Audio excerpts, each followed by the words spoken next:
Hey everyone, Eric Nelson here once again, and thank you for tuning into my YouTube channel. For tonight, I will be doing a book review which will be on the Missionary Position by the late Christopher Hitchens.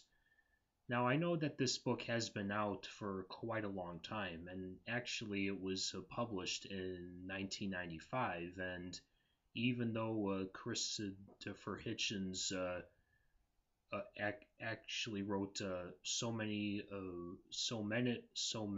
books that were just filled with research and bibliography pages, and basically he had researched everything that he wrote uh,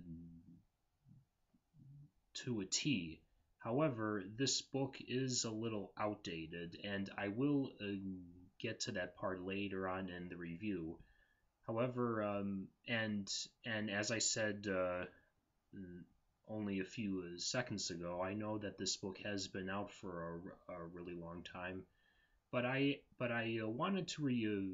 actually wanted to review it only because I think a lot of people uh, tend to forget not about Christopher Hitchens and his work, but I think a lot of people tend to forget about how Mother Teresa, or should I say her real name, which was actually Agnes Boyaciu. So I'll just refer to her as Agnes Boyaciu then. So anyway, Agnes Boyaciu was actually full of corruption, and even though maybe she didn't intend on being corrupted, she was influenced and bribed, and only so that she can keep up the religious agenda, and which she was full of religion, but I'll get to the I'm sorry, I'm kind of going around in circles, but anyway, why I'm reviewing this book is just to remind people on just how Agnes Boyaciu, as well as many other so-called religious leaders, were corrupted and still are. So anyway, now in the book, Christopher Hitchens actually reminds us all how Agnes Boyaciu became famous. I mean, like was she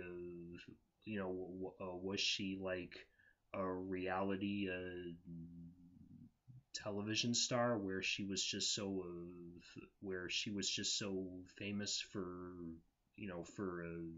being famous, or was it because she went around the entire world praying until her head hurt or whatnot? Well, no, actually. It actually began in the late 60s, 1969, when the BBC uh, news channel had came to her hospice center, and it was actually Malcolm Muggeridge of the BBC Film Corporation who interviewed her, and she just basically showed him around, and it wasn't just a hospice center; it was also a house for the needy, and she actually had a lot of infants who were orphaned, who were being quote unquote taken care of, and I will get to that part later on too.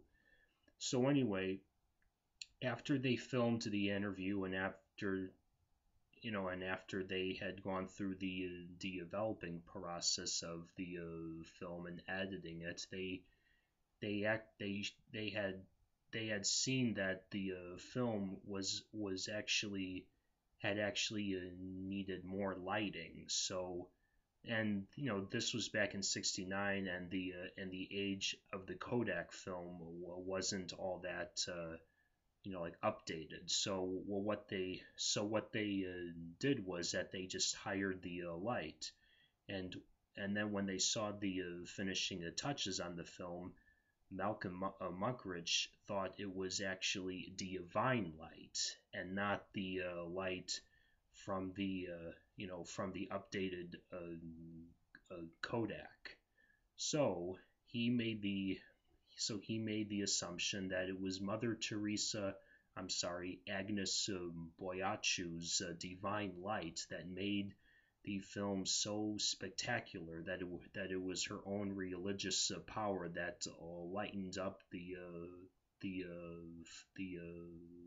film's to drip, which was kind of odd, but anyway, so he made that assumption, and therefore a star was born.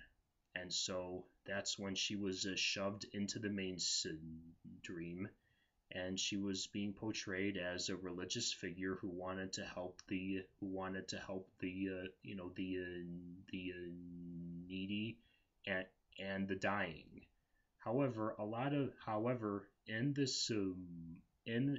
this book, Christopher Hitchens actually interviews people and takes down their interviews into this book, where he interviewed people who had worked at the hospice center, where many of the nuns, including Agnes Boyachu, where they were not doing all that they could for the patients. For an example, these syringes and the needles that they had used and reused all over, over and over, what they actually had done with those needles was that they actually just ran them under cold water, and they didn't do anything special, to get rid of the germs, because there was quote unquote no time.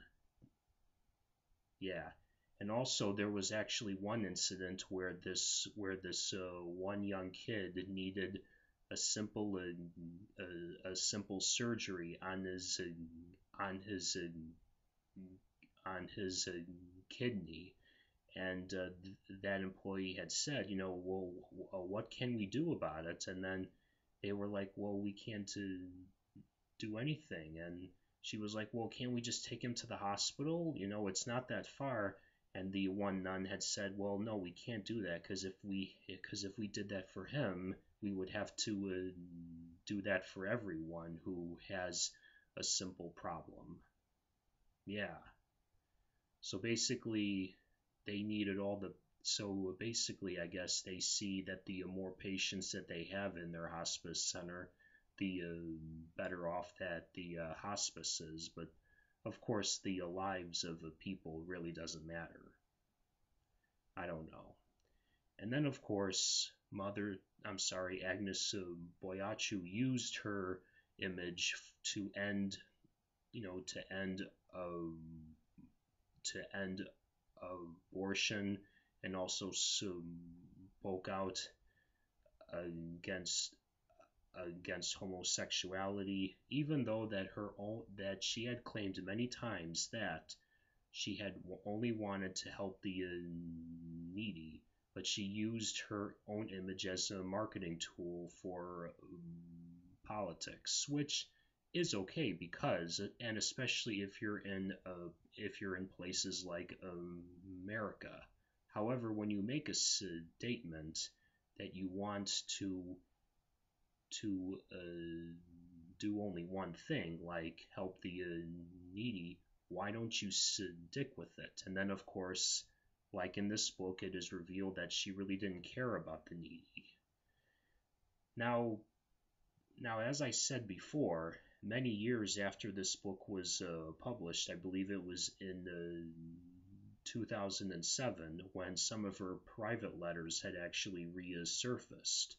And in the letters, she had actually came out as a very confused atheist, because she had said, quote unquote, "Where is my faith? Way down deep inside, I find that there is simply nothing. My God, this is awful. How painful is this unknown pain?" End quote. So I guess maybe from seeing all the filmed footage of her, who, whenever she was like, whenever she had her head, you know, whenever she had her head like this, and then she was always constantly praying, whenever she was on stage or when she wasn't talking, it seems as if she was like finding her faith or something. I really don't know, but to me, that's what it looked like. So anyway, folks, if you are interested in atheism, Carissa Differ Hitchens' work is actually a really good source to look at. And if you haven't seen my other review of his book, God is Not Great, that's a really great book too. In fact, I think that's the daddy of them all. So either that book or this book, The Missionary Position, please get it if you're interested. And also, I highly suggest this book and God is Not Great to the most religious people in the world, because I think they need a wake-up call. So anyway, guys, I hope you will get this book if you're interested, whether you're an atheist or not, and I hope to see you all at the bookstore or the iBookstore.